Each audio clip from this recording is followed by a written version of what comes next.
오늘 이 아침에 우리 다 함께 이사야서 2장 1절에서 4절까지 본문을 읽으셨는데 어때요? 그 본문에서 이사야의 꿈을 보셨습니까? 세계 평화의 모습은 보셨습니까? 네, 감사합니다. 오늘 이사야가 살았던, 하나님께서 이사야에게 주셨던 이 꿈이랄까요? 이상이랄까요? 조금 더 깊이 생각해 보면은 이사야가 말하고 있는 이 이상, 이 꿈은 이사야의 꿈이 아니죠. 전부 이사야의 꿈이라고 붙였습니다만은 이사야는 그냥 하나님께서 주신 꿈을 꾼 것뿐이죠. 하나님께서 주신 생각을 자기 입으로 발표한 것뿐이죠. 이사야의 입에서 나오는 말, 모든 꿈, 모든 이상은 다 하나님께서 주신 것이죠. 그렇다면 이사야의 입에서 나온 이 꿈은 이사야의 꿈인가 동시에 누구의 꿈이다? 하나님의 꿈이다. 예, 그렇습니다. 우리 믿는 성도들이 살아가는 모든 삶 속에서 하나님께서 우리에게 지혜를 주시고 꿈을 주시고 희망을 주시고 하실 때 그 꿈과 희망은 우리의 것이 아니라 하나님께서 주신 것임을 믿으시기 바랍니다. 예, 오늘 저는 이사야를 대하면서 이사야는 이스라엘 백성들에게 하나님을 섬기는 신앙인들이 가져야 할 꿈이 어떤 것인가, 거기에 대해서 아주 다양한 형태의 꿈을 말하고 있습니다. 오늘은 세계 평화에 대한 꿈을 이상해서 말하고 있지만은 11장에 가면은 11장 6절에서 10절까지 가보면은 거기에는 또 다른 꿈이 나오는데 온 만물 우주 공간 안에 평화로운 그 어느 누구도 그 어느 누구를 해하거나 다침이 없는 그런 세상을 꿈꾸고 있습니다. 어린아이가 독사의 구를 손을 넣어도 다치지 않고 또 소다가 소처럼 풀을 먹고 소가 사자 옆에 같이 눕고 하는 이 모든 평화로운 현상, 이 모든 풍요로운 현상, 그 어느 누구도 어느 누구를 다치게 하거나 해함이 없는 그런 세상, 그것이 어떻게 가능하냐? 온 그 땅에 있는 모든 사람들이, 모든 짐승들이 하나님을 아는 지식으로 가득 차게 되면은 그 어느 누구도 그 어느 누구를 해하거나 상하게 하는 일이 없는 세상입니다. 어떻습니까? 동감하십니까? 하나님을 아는 지식으로 가득 차 있으면은 사람에게뿐만 아니라 들려 있는 짐승에게까지 하나님을 아는 지식을 가득 차게 되면은 그 짐승들도 맹수로 화하지 않는다는 겁니다. 맹수가 다 소풀처럼 소를 먹는 온순한 짐승이 되고, 그렇게 해서 모든 현상에 하나님의 품성이 들어가면 하나님 아는 지식 때문에 그들이 악해졌던 것, 잘못된 것들을 다 고치고 바로잡아지는 그런 현상을 보여주고 있습니다. 또 이사야 35장은 어떻습니까? 광야의 메마른 땅이 샘이 났고 광야에서 길이 뚫리는 그런 현상을 보여줍니다. 광야가 길을 뚫고 광야가 샘이 솟으면 더 이상 광야가 아니죠. 예, 그렇습니다. 광야에 물이 솟고 광야의 길이 뚫리는 이 현상, 이것은 하나님께서 주시는 현상입니다. 오늘 우리 사회 속에서 수많은 광야가 있습니다. 그 광야에 사람이 통하고 물이 나고 사람이 살 수 있는 여건이 마련된다면 더 이상 광야는 아닌 거죠. 예, 광야가 변해서 사람이 살 수 있는 땅, 짐승이 살 수 있는 땅, 신체 불구자들이 변해서 온전하게 되는 사상, 그것이 이사야 35장에서 가르쳐주고 있는 신앙인들이 가져야 할 꿈의 내용입니다. 어떻습니까? 멋지지 않습니까? 예, 이 좋은 꿈을 이사야가 우리에게 가르쳐주고 있습니다. 그런데 이 꿈 가운데서 오늘 저는 여러분들과 함께 이사야의 꿈, 세계 평화라는 이 제목을 가지고 말씀드리려고 합니다. 이사야가 꿈을 꾸었던 그가 살았던 시대는 주전 8세기라는 시대였습니다. 주전 8세기, 지금부터 따지면 약 한 2700년 내지 2800년 전에 살았던 사람의 이야기입니다. 2700년 전, 2800년 전에 살았던 그 이사야가 이런 꿈을 품고 이런 꿈을 이스라엘 백성들에게 알려주었습니다. 어떻습니까?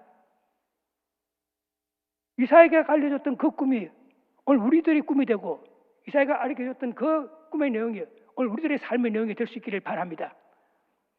그는 이사야는 주전 8세기를 살면서 참 힘든 것을 많이 보고 많이 겪었습니다. 힘들고 어려운 것을 많이 보고 겪었기 때문에 그는 하나님께서 다스리는 세상은 지금과는 완전히 다른 세상이 될 것을 내다보고 이 힘들고 어려운 세상을 살아가는 사람들에게 하나님께서 앞으로 너희들에게 좋은 세상을 줄 것이라는 그런 희망을 가지고 이 힘든 세상을 이겨내라는 그런 의미를 부여합니다. 이사야가 살았던 주전 8세기 시대에는 이사야만 있었던 것이 아닙니다. 이사야와 동시에 활동했던 4명의 선지자를 볼 수 있는데요. 이사야와 미가는 남쪽 유다 지역 예루살렘 중심에서 활동했고, 호세아와 아모스는 북이스라엘 사마리아를 중심에서 활동했던 사람들입니다. 이 4사람들이 활동했던 시대가 같기 때문에 아마 그들이 당면했던 문제나 과제가 다 서로 비슷했기 때문에 그들 입에서 나오는 말씀 가운데 공통된 요소가 상당히 많습니다. 그 공통된 요소를 살펴보면 이렇습니다. 첫째, 사회 정의를 강조하는 그런 현상을 보게 됩니다. 두 번째는 형식적인 예배의 무용성을 강조합니다. 예배에 참석하긴 하지만 아무런 삶의 변화도 없고 생각의 변화도 없고 마음의 변화도 없는 그런 예배입니다. 얼마나 허전합니까? 예배를 드리고도 마음도 생각도 변하지 않는다면 그런 예배를 왜 계속 드려야 되는가? 이 사람들이 살면서 자기 삶의 변화를 불러오지 없는 그런 예배만 계속 반복해 드리니까 그런 예배가 형식적인 예배, 그것은 쓸모없는 것이다라고 아주 신랄하게, 아주 정확하게 지적해서 공격합니다. 그만 그런 것이 아닙니다. 예배와 삶의 불일치 현상도 나타나지만은 예배를 하나님께만 드리는 것이 아니라 똑같은 예배를 우상에게도 드립니다. 하나님께서 가장 싫어하는 이방의 신들, 우상들에게 하나님과 똑같은 형식으로 예배를 드리고 제물을 드립니다. 그런 하나님도 섬기고 이방도 신도 섬기는 이 2가지 현상이 동시에 나타나니까 그들의 삶의 변화를 기대할 수 없는 것이라고 보아집니다.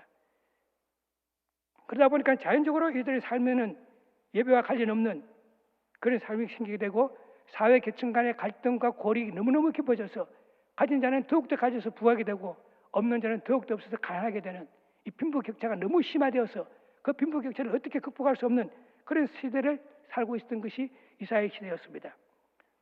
이 시대를 통치하고 있던 통치자들을 보면 남쪽 유다 지역을 통치했던 통치자 왕은 우시야, 요담, 아하스, 히스기야라는 왕에 의해서 통치되고 있었고요. 사마리아 지역에서는 여로보암 2세의 아들에서부터 시작되는 스가랴, 살룸, 므나헴, 브가히야, 베가, 엘라에들, 호시아 이 6명의 통치합니다. 사마리아의 이 6명의 통치하는 이 통치 기간은 약 40명인데 이 40명의 통치하는 이 기간 동안에 4사람이 후임자에 의해서 죽임을 당하고 왕위가 이어져 갑니다. 40년 동안 4사람이 후임자에 의해서 죽임을 당하고 왕위가 이어간다면 나라가 얼마나 어지럽고 얼마나 혼란스러웠겠습니까? 물론 반역을 일으키는 사람들은 다 자기 나름대로 논리를 가지고 있었겠죠. 그러니까 이런 논리와 논리의 충돌, 이념과 이념의 충돌, 가치관과 가치관의 충돌이 아주 극심했던 시대가 주전 8세기 이사야가 살았던 시대였습니다. 그리고 동시에 보다 큰 나라였던 아수르를 지배하고 있는 사람들은 디그라빌레셀 3세, 살마네셀 5세, 살곤 2세, 그리고 살곤 2세, 그리고 사네립까지 이 사람들이 디그라 아수라를 통치하고 있었습니다. 이 아수라를 통치하고 있는 이 시대에 이런 서로 다른 왕들에 의해서 서로 다른 식으로 살아가다 보니까 서로 협약을 맺기도 했다가 파기하다가 서로 간에 배신자가 되고 배반자가 되고 그런 역사가 반복되어져 나타납니다.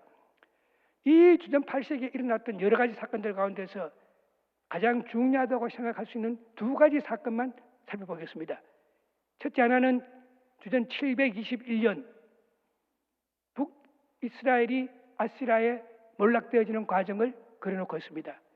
북이스라엘이 5년 동안 아수르에다가 조공을 잘 바치다가 6년째부터 국가 정책이 바뀝니다. 아수르를 섬기던 그것을 어디로 돌리느냐? 에집트로 조공을 돌려서 에집트로 보내게 됩니다. 그러니까 아수르 입장에서 봤을 때는 아무런 상의도 없고 통보도 없이 입장을 이렇게 조공이 오던 것이 오지 않으니까 어떻게 된 것인가 정황을 살펴봤습니다. 정황을 살펴봤더니 북쪽 사마리아를 통치하고 있는 호시아 왕이 아수르로 오는 이 조공을 애굽으로 보냈다는 사실을 알고 아수르 왕이 사마리아 왕에게 가서 이야기합니다. 너희들이 왜 아무 이야기도 없이 이렇게 공물을 저리로 보냈느냐? 이것은 배반 행위요 배신 행위다. 라고 해서 예루살렘 사마리아 성을 공격하기 위해서 3년 동안 사마리아 성을 포위해서 군사를 보내서 둘러쌉니다. 그리고 동시에 이 군사들이 3년 동안 예루살렘 사마리아를 포기하는 동안에 많은 사람들이 북이스라엘을 마음껏 짓밟고 다니며 자기들이 원하는 것을 마음껏 약탈하고 마음껏 빼앗고 마음껏 죽이고 그렇게 3년을 지내다가 드디어 사마리아 성이 아수르에 의해서 함락됩니다. 사마리아 성이 함락되고 나니까 이제 아수르 사람들이 더욱더 모든 것을 다 자기 것으로 약탈해 가게 됩니다. 그리고 각 지역에 있는 똑똑한 사람들, 지역을 대표할 만한 사람들, 그리고 각 지역에 이름 있는 사람들은 다 잡아가지고서 포로로 끌고서 아수르 땅에 가서 그가 점령하고 있는 또 다른 지역에다가 분산 이주시켜서 그 사람들 다 아수리아 땅에는 자기 땅이 아닌 다른 땅에다 살게 하고 또 다른 땅에 있는 사람들을 포로로 잡아가지고서 이 사람들을 사마리아에 가서 사마리아에 거주하도록 아주 이주 혼합 정책을 썼던 겁니다. 이 아수르가 이주 혼합 정책을 쓰는 것은 자기 나라의 안정을 더 견고하게 하기 위해서 목적을 가지고 그렇게 이주 혼합 정책을 했는데 이주 혼합 정책을 하게 됨으로 말미암아 사마리아에 따른 결과가 어떻게 된 거냐? 이 사마리아는 너무 비참했습니다. 왜냐하면 사마리아는 원래 이스라엘 백성들에게 하나님께서 12지파를 기업으로 나눠주었던 그 기업이라는 전통을 가지고 있었는데 아수르가 와가지고서 모든 사람들 유력한 사람들 다 잡아가지고서 가버리기 때문에 땅 주인이 없어졌습니다. 땅 주인이 없어졌는데 보니까 새로운 주인이 왔는데 이 새로운 주인은 같은 유대인이 아니라 엉뚱한 외국에서 들어온 사람들이 주인 행세를 하고 있습니다. 그러니까 이스라엘 백성들이 이때까지 지켜왔던 모든 전통이 모든 간섭이 다 무너지고 사라져 버렸습니다. 그러다 보니까 자연적으로 이스라엘 10지파가 사라져 버리게 된 겁니다. 사사시대에 입장 말기에 보면 베냐민 지파가 한 지파가 완전히 이지러져 버렸습니다. 이 베냐민 지파가 완전히 이지러져서 600명밖에 살아남지 않았을 때에 이스라엘 백성들이 다 모여서 통해 자복을 합니다. 하나님께서 어떻게 해서 우리가 하나님께 주신 땅에 들어와서 이렇게 잘 살고 있는데 이 한 지파가 이렇게 이지러졌나이까 어떻게 하면 이 베냐민 지파를 회복할 수 있습니까? 그 회복하는 길을 찾고 하나님께 나와서 기도하고 다 함께 금식하고 그렇게 했습니다. 그런데 지금 이 아수르 지금 이 호시아 때는 그보다 더한 상황이 벌어진 겁니다. 10지파가 다 사라져서 흔적도 살아 없을 수 없는 이런 시대를 맞이하게 된 겁니다. 이것이 이스라엘 역사의 아주 비극적인 내용이죠. 이 비극적인 내용이 왕하 17장 1절부터 시작해서 41절까지 길게 이 내용을 우리에게 전해주고 있습니다. 왜 사마리아가 망했는지, 사마리아가 망하고 난 다음에 사마리아가 어떻게 되었는지 그 내용을 왕하 17장에 아주 길게 기록하고 있는 것을 보게 됩니다. 두 번째 사건은 뭐냐면은 이 사마리아가 몰락하고 난 다음 8년 정도 세월이 지난 후에 주전 714년, 713년 그 어간에 아수르가 유대 예루살렘을 공략하게 들어옵니다. 아수르가 유대 예루살렘을 공략하게 들어온 이유는 예루살렘을 통치하고 있는 그 당시 히스기야 왕이 종교 개혁을 일으키고 신앙 개혁을 일으킵니다. 종교 개혁을 일으키고 신앙 개혁을 일으킨다. 무슨 말일까요? 히스기야가 왕을 통치하고 보니까 그 아버지 아하스 때에 아수르와 죄악을 맺었는데 어떤 죄악을 맺었느냐? 봉신 죄악을 맺습니다. 아수리아에 있는 모든 죄들을 우리가 가져와서 우리나라 땅에서 자유롭게 신앙하겠습니다. 잘 지켜나가겠습니다. 이런 약속을 맺었습니다.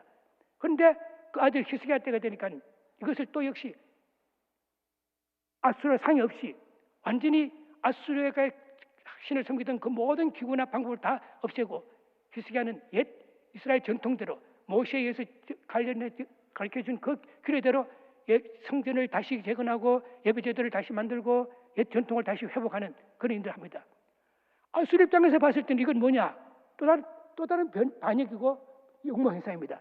그래서 아수리아가 18만 5천 명이나 되는 대군을 거느리고 유다를 공격해 옵니다.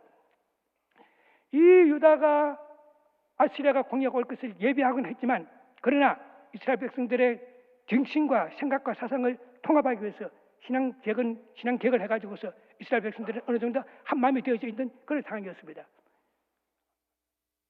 아수르 왕이 쳐들어 18만 5천 명이 쳐들어왔는데 이스라엘 백성들을 어떻게 감당할 수 없습니다. 그리고 아수르 왕이 이스라엘 백성들을 회유 정책을 취하면서 이스라엘 백성들의 많이 생각을 분산시키고 그들의 생각을 흔들어 놓습니다. 아무리 어떤 좋은 말로 흔들어 놔도 이스라엘 백성들이 끔찍하지 않으니까 아수르 왕이 하는 말이 도대체 너희들이 뭘 믿고 이렇게 내 말을 듣지 않느냐? 라고 말합니다. 너희들이 애굽을 의지하고 있느냐? 너희들이 조상부터 전해오는 여호와 하나님을 의지하는 거냐? 너희들이 지금 현재 다스리고 있는 히스기야를 의지하고 있는 거냐? 라는 식으로 아주 전국을 찌르면서 정확하게 지적하고 있습니다. 이스라엘 백성들도 마찬가지로 유다 백성들도 히스기야가 애굽에 대한 도움을 기대하고 있었던 것은 사실입니다. 그러니까 아수르가 그 내용을 알고 너희들이 애굽을 의지한다는 것은 마치 갈대 지팡이를 의지하는 것과 마찬가지다.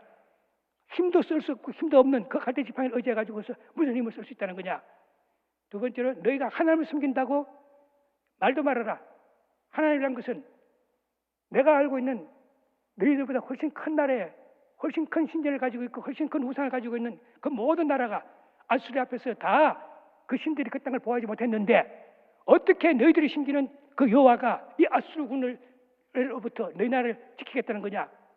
그러면서 하나님을 마음껏 조롱하고 마음껏 비난했습니다.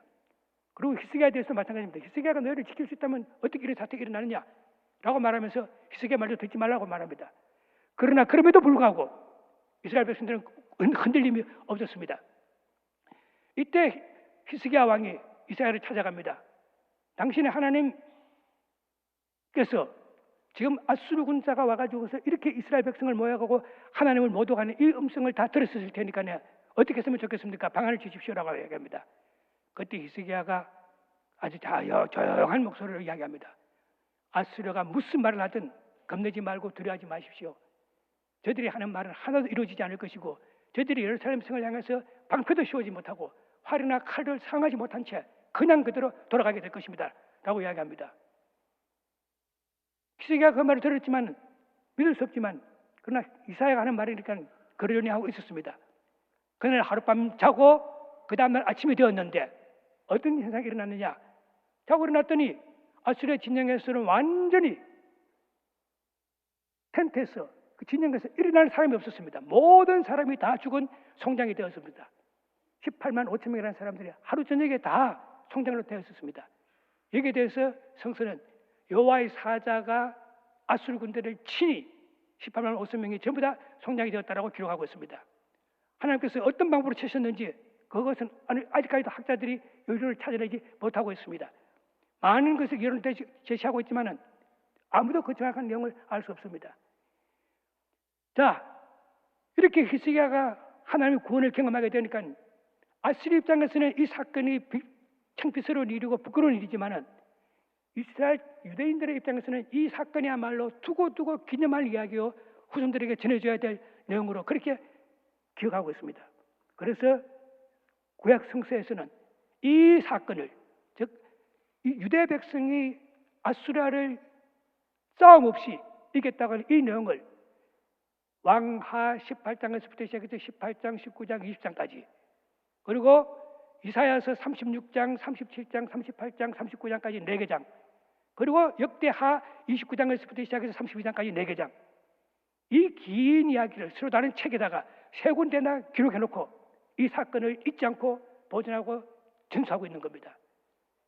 예, 왕하 17장에서는 사마리아가 몰락했던 이야기를 기록하고 있는가 하면은 18장에서부터 시작해 22장까지는 아수리아가 이스라엘에 패한 그 사건을 기록하고 있습니다. 왜 똑같은 아수르 군사인데 사마리아는 아수르에게 패했는데 히스기야는 거기에 있어서 승리했을까요? 아마 이것은 여러분들이 당장 답을 찾아낼 수 있으리라고 믿습니다. 사마리아 호세아는 하나님보다도 그가 가지고 있는 재물, 조공의 방향에 의해서 결정되어지는 그것을 의지했고 했다고 한다면은 히스기야는 그런 것에 의지하지 않고 오로지 하나님만 의지함으로 말미암아 하나님을 섬기는 신앙으로 온 백성을 하나로 만들어 놓았기 때문에 히스기야가 이긴 것이라고 보아집니다. 그래서 이스라엘 백성들이 지금도 이 정신은 그대로 살아있는 정신입니다. 적국이 아무리 강하더라도 아무리 많은 군사를 가져왔다 하더라도 하나님께서는 전쟁은 군사에 의해서 결정되는 것이 아니라 하나님 믿는 신앙에 의해서 전쟁의 승패가 좌우된다는 것을 이스라엘 백성들은 이 사건을 통해서 더욱더 확고하게 갖게 된 겁니다. 이제 오늘 읽은 본문을 한번 돌아와 봅시다.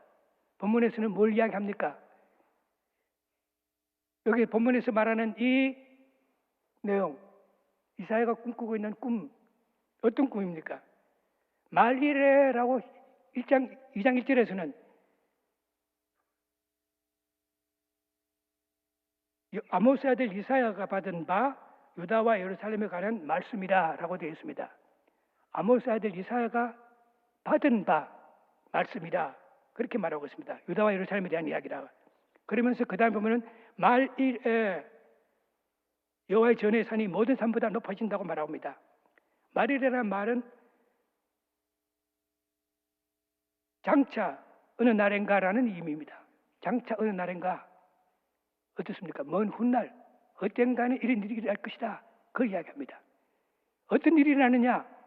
여호와의 전의 산이 모든 산들보다 높을 것이고 여호와의 전의 산이 모든 언덕보다 높을 것이라고 이야기합니다. 다시 말해서 여호와의 전의 산, 달리 말하면 여호와의 전이 있는 산, 그것은 예루살렘이고 시온으로 불려지는 시온산입니다. 왜 여호와의 있는 산이 가장 높으냐? 하나님이 거주하는 성전이 있는 성이기 때문에 그렇습니다. 하나님이 거주하시는 성전이 있는 산, 그 산은 어떤 산보다도 높은 산이라고 말하고 있습니다. 이것은 어떤 위치적인 공간적인 개념이 아니라 위상에 관련된 내용이죠. 온 만물을 창조하시고 온 만물을 다스리시고 온 나라를 통치하시는 그 하나님이 계신 그 집이 있는 산이 모든 산들을 아래로 내려다보는 그런 위치, 그런 자리에 있다는 겁니다. 조금 더 풀어 설명드리자면은 하나님께서 우리 가정에, 여러분의 개인 생각 속에, 그리고 우리 사회 속에 가장 높은 자리를 위상하고 있으면은 얼마나 사회가 달라지겠습니까? 우리 마음속에 하나님의 가장 높은 자리, 우리 가정에서 하나님의 가장 높은 자리, 우리 직장에서 하나님께서 가장 높은 자리에 계신다면은 모든 것을 하나님 보시기에 올바른 방향으로 결정하고 판단하고 선택해 나가게 될 것입니다. 그 하나님께서 하나님 전에 있는 산이 가장 높게 있게 될 때에 두 번째는 열방이 그리로 모여간다고 말합니다. 왜? 하나님의 존중을 받기 때문에 존중받는 그 하나님을 보기 위해서 열방이 그리로 모여갑니다. 열방이 왜 모여갈까요? 모여가는 이유는 거기서 가르치는 교훈, 거기서 가르치는 그 길을 듣고 배우기 위해서 가는 겁니다. 우리가 그 길을 듣고 배워서 우리가 그 길대로 살리라 라는 각오를 가지고 하나님을 찾아갑니다.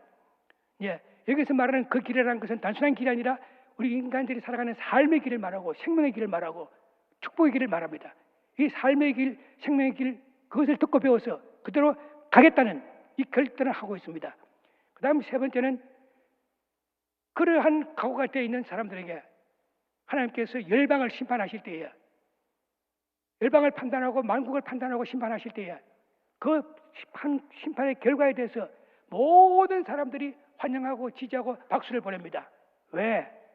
하나님의 판단이 너무 공정하고 너무 정확하고 너무 명쾌하기 때문에 판단 당사자들 모두가 다 좋아하는 그런 판단을 내리십니다. 그렇기 때문에 하나님의 판단을 하신 것을 보고 그 판결을 듣고 난 다음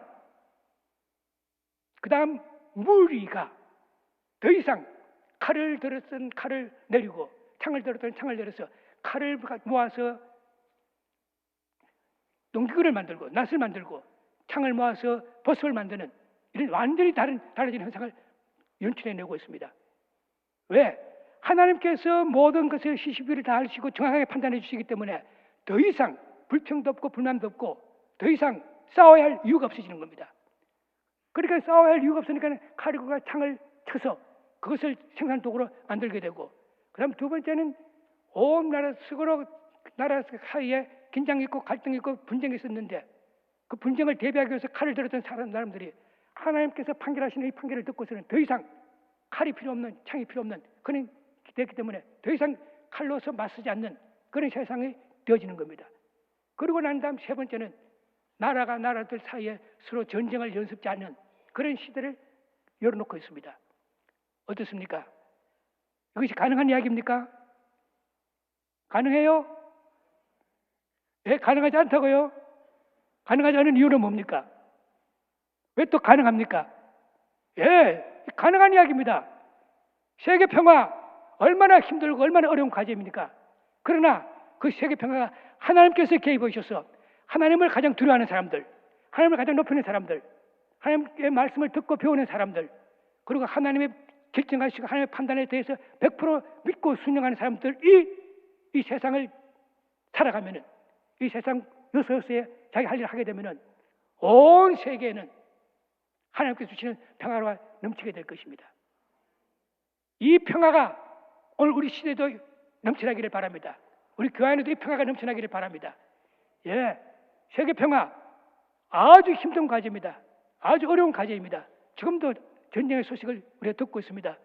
러시아가 우크라이나 공격했지만 아직까지 공격이 멈추지 않고 있습니다. 전쟁이 끝나지 않았습니다. 이스라엘과 하마스 간의 전쟁도 아직까지 끝나지 않은 상태로 돌아가고 있습니다. 어떻게 끝낼 수 있을 것인가? 지금 미국이 제안에 대해서 어느 정도 합의안을 하고 있다고 하지만은, 그러나 전쟁이 끝나야 끝나는 것입니다. 어떻게 전쟁을 끝낼 수 있느냐? 하나님께서 내리시는 판결처럼 두 당사자국들이 서로가 충분히 회개할 수 있는 그런 내용으로 판결을 내리지면은 더 이상 전쟁은 끝나는 겁니다. 예, 우리가 이 현상을 바라보면서 우리의 삶 속에서도 이러한 역사가 일어날 수 있기를 기대합니다. 여러분의 가정에서 크고 작은 문제, 이 평화를 이루기 위해서 우리가 애쓰고 노력하는 이 자신이 있으면 그 모든 것도 해결될 수 있으리라고 믿습니다. 세계 평화, 중요한 것은 방향성입니다. 세계 평화에서 나라 평화, 나라 평화에서 지역 평화, 지역 평화에서 가정 평화, 가정 평화에서 개인 평화로 위에서 내려오는 이런 평화가 있을 수 있습니다. 이렇게 위에서 내려오는 평화가 쉽습니까? 아니면은 개인 평화에서 가정 평화로, 가정 평화에서 지역 평화로, 지역 평화에서 나라 평화로, 나라 평화에서 세계 평화로 이렇게 올라가는 것이 쉽겠습니까? 어느 것이 쉬울 것 같습니까? 세계 평화에서 하면 밑으로 내려오자면은 언제 내려올지 모르겠죠. 그러나 개인이 평화를 이루어서 내 개인이 모여서 평화를 이루고 우리 가정이 평화를 이루고 가정에 모이는 사회가 평화를 이루고 지역의 평화를 이루고 나라가 평화를 이루게 되면은 이것은 가능해지는 겁니다. 방향을 잡으면은 우리가 얼마든지 우리의 노력으로서도 우리가 가지고 있는 신앙으로서도 이 세계 평화를 이루어낼 수 있다고 이사야는 우리에게 가르쳐주고 있습니다. 세계 평화가 멀리 있는 것 같지만 하나님을 진실되게 믿고 숨기는 사람들에 의해서 이 세계 평화는 우리 손 가까이에 잡을 수 있고 우리의 삶 속에서 누릴 수 있는 그런 평화라고 믿습니다. 우리 다 함께 오늘 우리가 어려운 시대를 살고 있지만 이 어려운 시대에서도 하나님께서 주시는 이 꿈을 품고 우리가 이 땅에 살아있는 동안 나는 평화를 이루는 사람이 되리라, 나는 평화를 누리는 사람이 되리라, 나는 평화를 만드는 사람이 되리라 하는 이런 꿈을 가지고 오늘 우리가 살아가는 삶 속에서 가정에서 평화를 이루고 직장에서 평화를 이루고 우리의 삶의 주변에서 평화를 만들어낼 수 있는 여러분들이 될 수 있기를 바랍니다. 기도하겠습니다. 사랑과 은혜가 풍성하신 하나님, 주님의 은혜를 감사합니다. 오늘 저희들에게 이사야를 통해서 주신 말씀을 바탕으로 해서 이사야의 꿈 세계평화라는 제목으로 말씀을 나누었습니다. 주님, 세계평화가 힘들고 어려운 과제이지만 이사야가 가르쳐주신 이 말씀을 따라서 우리 개인 평화부터 먼저 이루어 나가게 되면 세계평화가 아니라 모든 평화를 다 가능하게 싸우니 주여 우리 마음속에 우리 각 개개인의 마음속에 평화를 허락해 주시옵소서. 우리 가정에게 평화를 주시옵소서. 우리가 이룩할 수 있는 이 평화를 이루므로 말미암아 지역의 평화를 누리고 나라가 평화를 누릴 수 있는 그런 복된 나라 되게 하옵소서. 귀한 시간 주심을 감사하며 예수님 이름으로 기도합나이다. 아멘.